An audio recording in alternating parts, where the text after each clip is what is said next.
Good evening, Internet. It is time for another chapter of the Phantom Tollbooth. Tonight we're doing Chapter 2. I'm recording a little bit early instead of doing a live video tonight because it is Wednesday and we do have the church stuff going on tonight.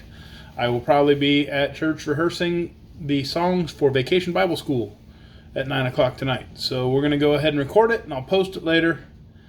But it is time for Chapter 2 of the Phantom Tollbooth. You see Milo, and we're going to meet this character tonight. That's Tok the Watchdog.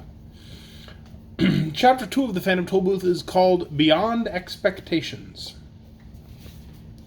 You recall last night Milo set up the toll booth in his room that he just came out of a box, and he's like, I don't even know what this is. I don't know where it came from.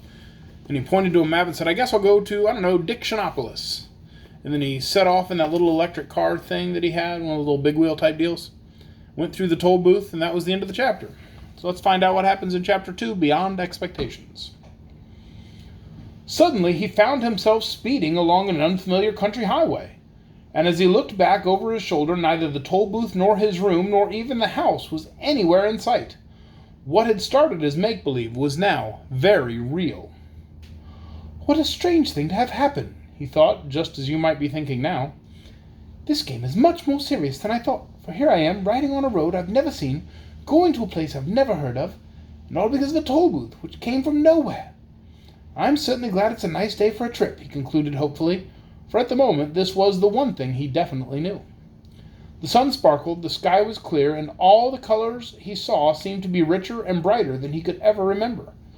The flowers shone as if they'd been cleaned and polished, and the tall trees that lined the road shimmered in silvery green. Welcome to Expectations, said a carefully lettered sign on a small house at the side of the road. Information, predictions, and advice cheerfully offered. Park here and blow horn.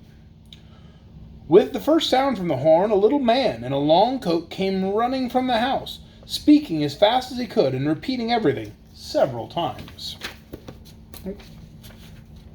Oh, forgot to show you the picture of Milo driving along the little road. Got to show the munchkins the pictures. And it's a chapter book. There's only a few pages are not easy to turn on this book. It's a very old copy. It's the copy that I've had since I was like a kid. Oh, and here's the gentleman that came rushing from the house. Oh. The next day, you immediately see him there. My, welcome to the land of expectations, to the land of expectations, to the land of expectations. We don't get many travelers these days. We certainly don't get many travelers these days. Now, what can I do for you? I'm the weatherman. Is this the right road for Dictionopolis? Asked Milo, a little bowled over by the effusive greeting. Well now, he began again.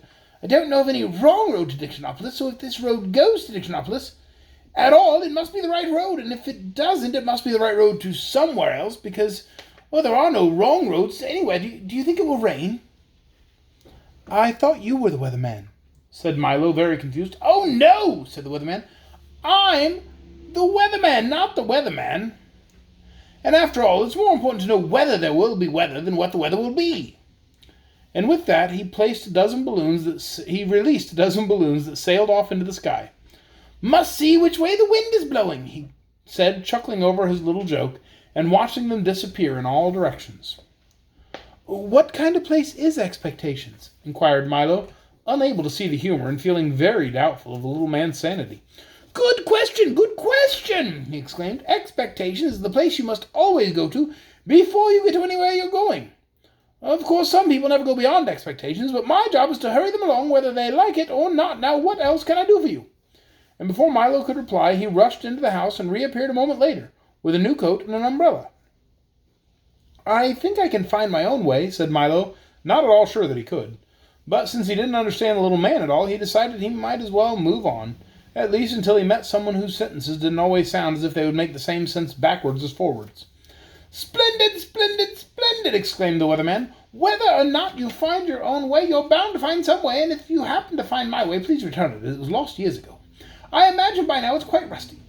You did say it was going to rain, didn't you? And with that, he opened the umbrella and looked up nervously. I'm I'm glad you made your own decision. I do so hate to make up my mind about anything. Whether it's good or bad, up or down, in or out, rain or shine, I expect everything. I always say, expect everything, and the unexpected never happens. Now please drive carefully. Goodbye, goodbye, goodbye, goodbye, goodbye. And as his last goodbye was drowned out by an enormous clap of thunder. And as Milo drove down the road in the bright sunshine, he could see the weatherman standing in the middle of a fierce cloudburst that seemed to be raining only on him. The road dipped now into a broad green valley and stretched toward the horizon.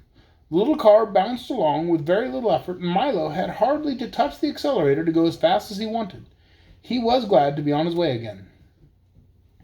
It's all very well to spend time in expectations, he thought. But talking to that strange man all day would certainly get me nowhere. He's the most peculiar person I've ever met, continued Milo, unaware of how many peculiar people he would shortly encounter. And here's a picture of Milo driving along the road. It looks kind of ugly in the area where he's driving. It looks rainy, but it's not raining on him, only on the weatherman. As he drove along the peaceful highway, he soon fell to daydreaming and paid less and less attention to where he was going.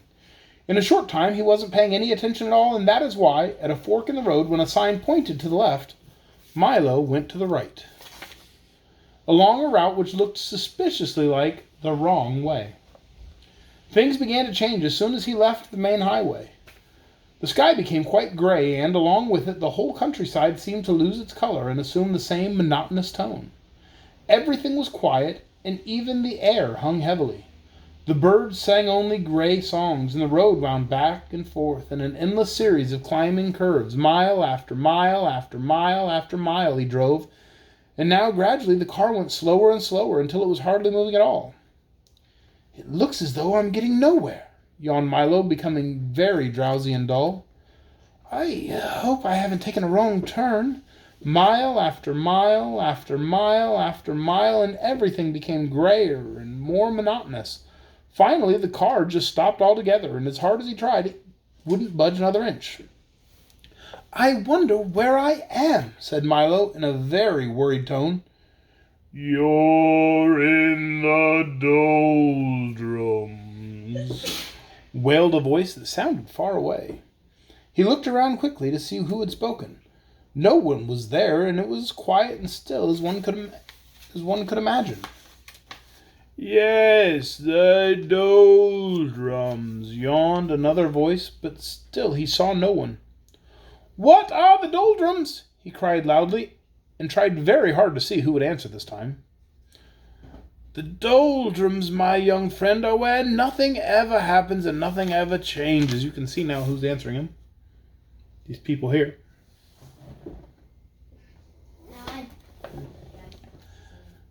This time the voice came from so close that Milo jumped with surprise, for sitting on his right shoulder, so lightly that he hardly noticed, was a small creature exactly the color of his shirt.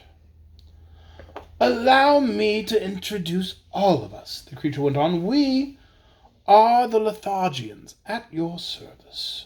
Milo looked around and, for the first time, noticed dozens of them sitting on the car, standing in the road and lying all over the trees and bushes. They were very difficult to see, because whatever they happened to be sitting on or near was exactly the color they happened to be. Each one looked very much like the other, except for the color, of course, and some looked even more like each other than they did like themselves. I'm very pleased to meet you, said Milo, not sure whether or not he was pleased at all. I think I'm lost. Can you help me, please? Don't say think, said one sitting on his shoe, for the one on his shoulder had fallen asleep. It's against the law, and he yawned and fell off to sleep too. No one's allowed to think in the doldrums, continued a third, beginning to doze off, and as each one spoke he fell off to sleep, and another picked up the conversation with hardly any interruption. Don't you have a rule book? It's Local Ordinance 175389J. Milo quickly pulled the rule book from his pocket, opened to the page, and read, Ordinance 175389J. It shall be unlawful, illegal, and unethical to think of thinking, surmise, presume, reason, meditate, or speculate while in the doldrums. Anyone breaking this law shall be severely punished. That's a ridiculous law, said Milo quite indignantly. Everybody thinks. We don't, shouted all the Lethargians at once. And most of the time you don't, said a yellow one sitting in a daffodil. It's why you're here. You weren't thinking, and you weren't paying attention either. People who don't pay attention often get stuck in the doldrums. And with that, he toppled out of the flower and fell snoring into the grass. Milo couldn't help laughing at the little creature's strange behavior, even though he knew it might be rude. Stop that at once, ordered the plaid one, clinging to his stocking. Laughing is against the law. Don't you have a rule book? It's Local Ordinance 5743881W. Opening the book again, Milo found Ordinance 5743881W. In the doldrums, laughter is frowned upon, and smiling is permitted only on alternate Thursdays. Violators shall be dealt with harshly. Well, if you can't laugh or think, what can you do? Asked Milo. Anything as long as it's nothing, and everything as long as it isn't anything, explained another.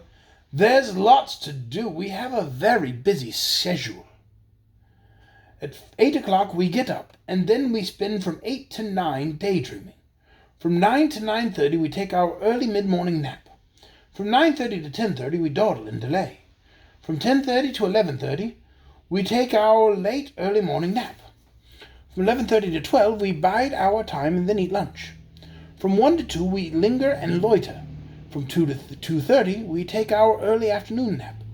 From 2:30 to 3:30 we put off for tomorrow what we could have done today. From 3:30 to 4 we take our early late afternoon nap.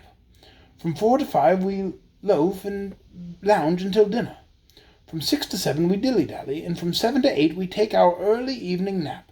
Then for an hour before we go to bed at 9 we waste time. As you can see, that leaves almost no time for brooding, lagging, plodding, or procrastinating. And even if we stopped to think or laugh, we'd never get anything done. Or we'd never get nothing done. You mean you'd never get anything done, corrected Milo. We don't want to get anything done, snapped another angrily. We want to get nothing done, and we can do that without your help. Yes, you see, continued another in a more conciliatory tone, it's really quite strenuous doing nothing all day, so once a week we take a holiday and go nowhere, which was what we were just doing when you came along. Would you care to join us? I might as well, thought Milo. That's where I seem to be going anyway. Tell me, he yawned, for he was feeling ready for a nap now himself. Does everyone here do nothing? Everyone but the terrible watchdog, said two of them, shuddering in chorus. He's always sniffing around to see that nobody wastes time, a most unpleasant character. The watchdog, said Milo quizzically. The watchdog, shouted another, fainting from fright, for racing down the road, barking ferociously, and kicking up a great cloud of dust, was the very dog of which they had been speaking. Run! Wake up! Run! Here he comes, the watchdog! Great shouts filled the air as the Lethargians scattered in all directions and soon disappeared entirely. Exclaimed the watchdog as he dashed up to the car, loudly puffing and panting. Oh, here's a couple pictures of the watchdog and Milo in the car.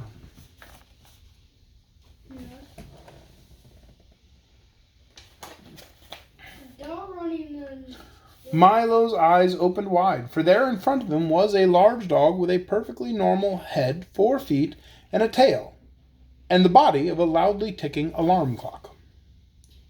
What are you doing here? Growled the large dog. Just killing time, replied Milo apologetically. You see, killing time?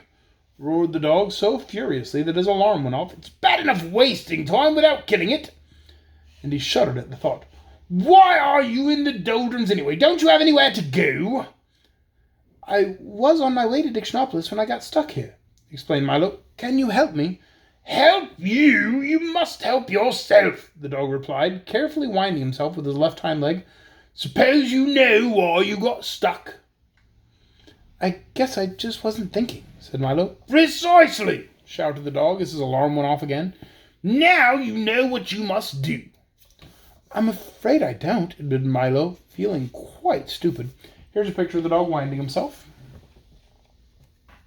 with his left hind leg, as you can see, winding the cloth. Well, continued the watchdog impatiently, since you got here by not thinking, it seems reasonable to expect that, in order to get out, you must start thinking. And with that, he hopped into the car. You mind if I get in? I love automobile rides. Milo began to think as hard as he could, which was very difficult since he wasn't used to it. He thought of birds that swim and fish that fly. He thought of yesterday's lunch and tomorrow's dinner. He thought of words that began with J and numbers that ended in 3. And as he thought, the wheels began to turn. We're moving, he shouted happily. Keep thinking, scolded the watchdog. The little car started to go faster and faster as Milo's brain whirled with activity. And down the road they went. In a few moments, they were out of the doldrums and back on the main highway.